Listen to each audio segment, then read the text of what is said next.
Kung isa kang magulang na nanonood nito ngayon, gusto kong magsimula sa isang simpleng salita.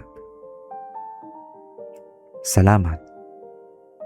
Salamat sa lahat ng ginagawa mo para sa pamilya mo. Salamat sa lahat ng sakripisyong hindi nakikita ng ibang tao.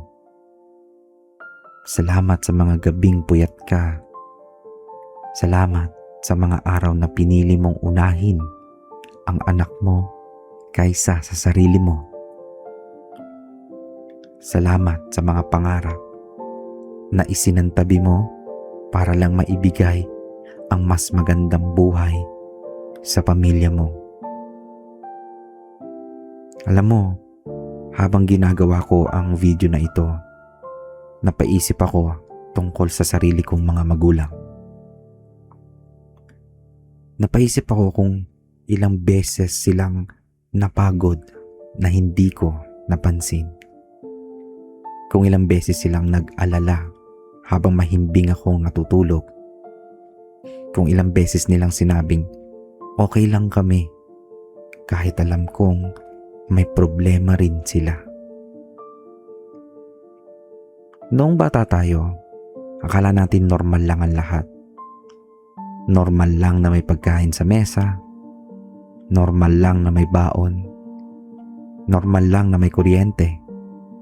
Normal lang na may bubong. Pero habang tumatanda tayo, unti-unti nating naiintindihan. Hindi pala yun normal. May taong nagsakripisyo para mangyari yun. May taong gumising ng maaga. May taong nagtrabaho ng pagod. May taong nagtiis.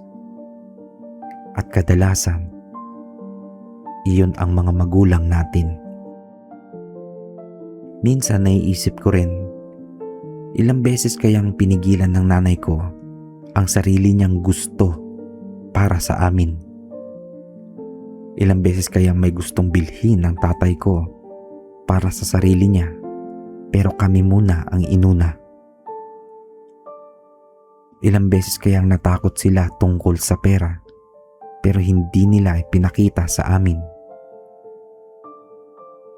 At siguro, kung isa kang magulang ngayon, alam mo mismo ang pakiramdam na yon. Yung pagod ka na, pero kailangan mong bumangon.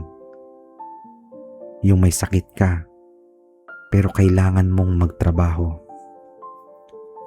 Yung gusto mong magpahinga, pero may mga taong umaasa sa'yo. Minsan, ang pagiging magulang ay parang laban na walang day off. Walang bakasyon, walang sick leave, walang pause button.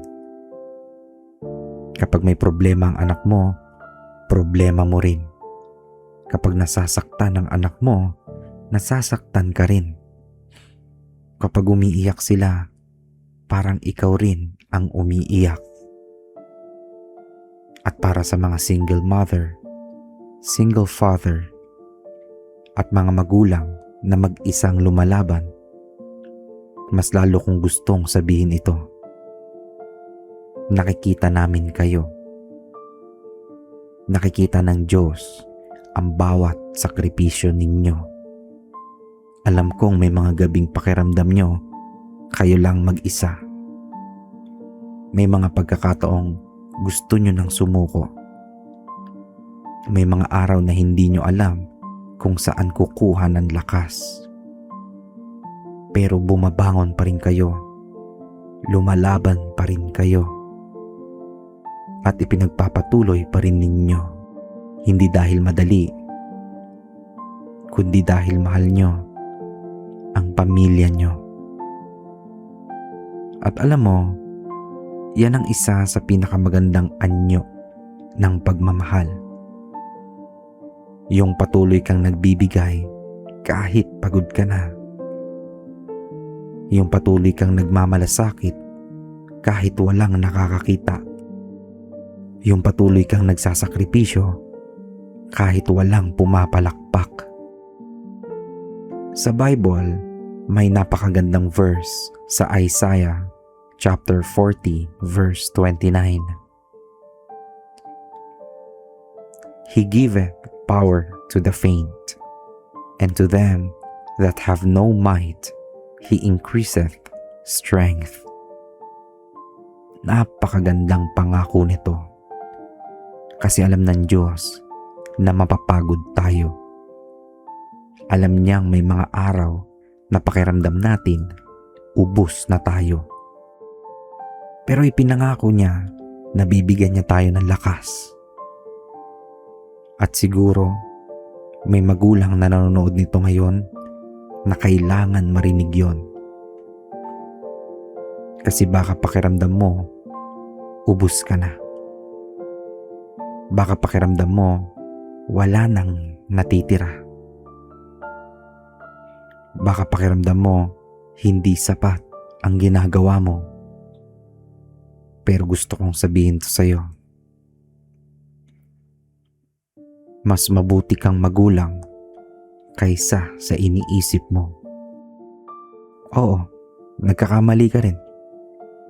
Oo, may mga pagkakataong napapagod ka. Oo, may mga pagkakataong hindi mo alam ang tamang gagawin. Pero hindi ka masamang magulang dahil doon. Tao ka rin. At tulad ng lahat ng tao, kailangan mo rin ng biyaya ng Diyos. Kailangan mo rin ng pahinga. Kailangan mo rin ng yakap. Kailangan mo rin ng panalangin. Kaya ngayon, kung isa kang magulang na pagod na, gusto kong ipagdasal ka. Manalangin tayo. Panginoong Jesus, dalangin ko po ang bawat magulang na nanonood nito ngayon. Ang bawat nanay, ang bawat tatay, ang bawat single mother, ang bawat single father, at ang bawat taong tumatayong magulang para sa kanilang pamilya. Panginoon, kayo po ang nakakaalam ng kanilang mga sakripisyo.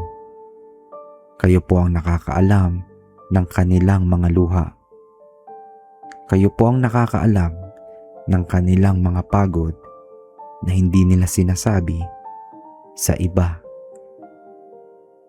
Kapag pakiramdam nila ay ubos na sila, bigyan niyo po sila ng bagong lakas.